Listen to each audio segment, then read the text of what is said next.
Welcome to the Art of Hitting channel. Today we got a personal little video for Frank, that last who's hitter been was working with his Walker that swing and popped has that ball developed up. really well. If you Yeah, really what want to else? get a lot of information on what we're supplying to Frank here, that's look at hit hard, how to and be a that is softball gone, folks. god with good That hit ball's deep. rotation. That's the best video we have out on this. That was a nice We're piece of addressing hitting there. some personal things for Frank. Look for his pitch, and I think he got it. Frank, let's take a couple of seconds to look at your swings that you took today. Watch that swing. Yeah, it doesn't look bad. Look, you're coming around and you're turning pretty good.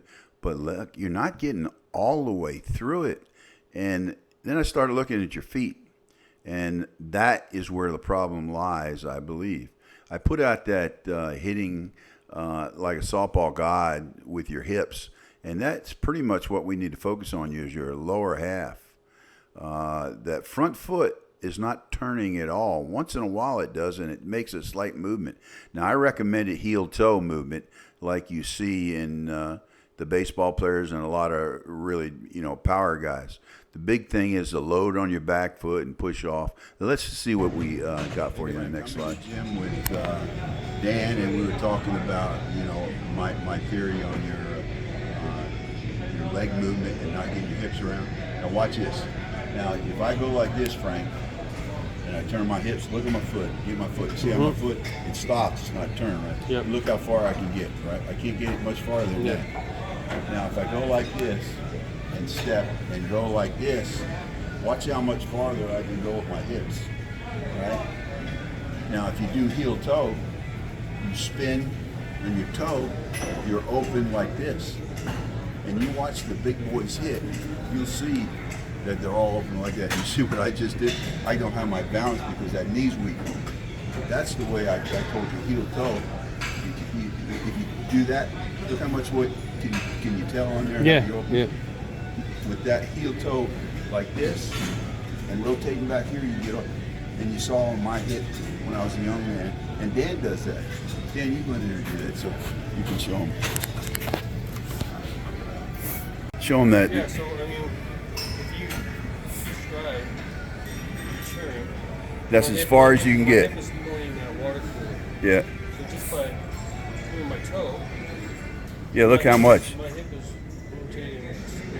What's Yeah. that, 40 degrees. Yeah, it's significant. Do that one more time. You got. That's all you get right there. Yeah. Now, when you get all that in motion and do it all together, and keep your hands back. So when you're doing that, keep your hands back, and you come around. Yeah.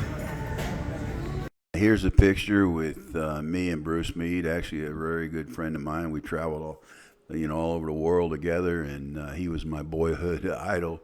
We ain't but 5 or 6 years difference, but Bruce Mead is the man.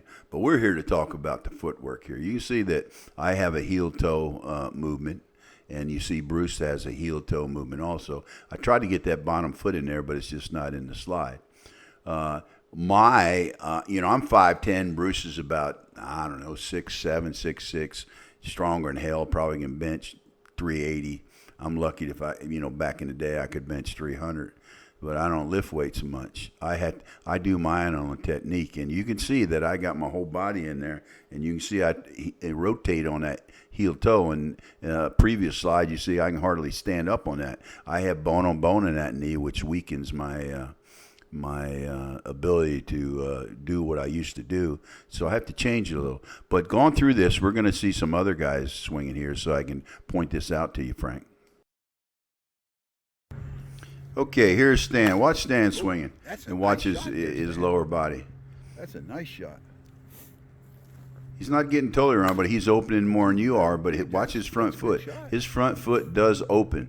He steps and he slides. You see, it's not emphasized, but he does move it a little bit. And the more he moves, the more he gets his hips into it. See, slightly. Now watch my son Scott. Scott was taught heel toe when he was a kid. He does a little bit. You see. You can see that heel a little bit go back. Bud.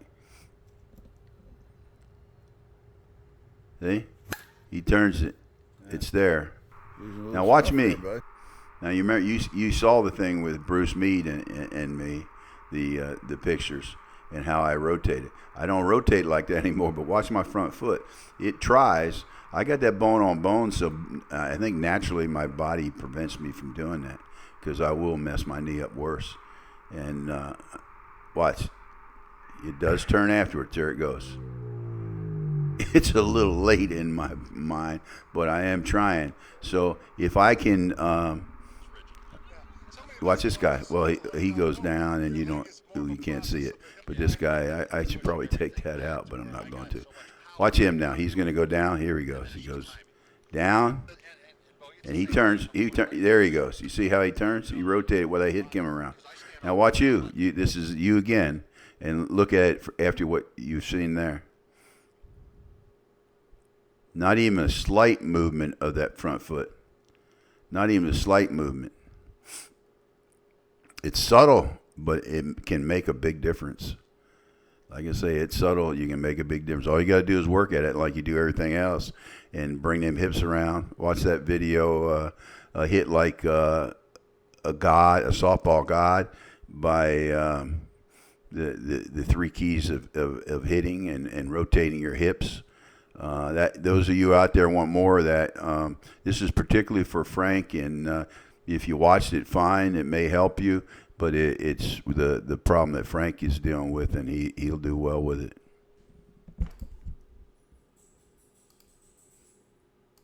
Frank, you should have certainly gained my respect by the hard work you put in, and I'm just trying to help you become the best guy you can become.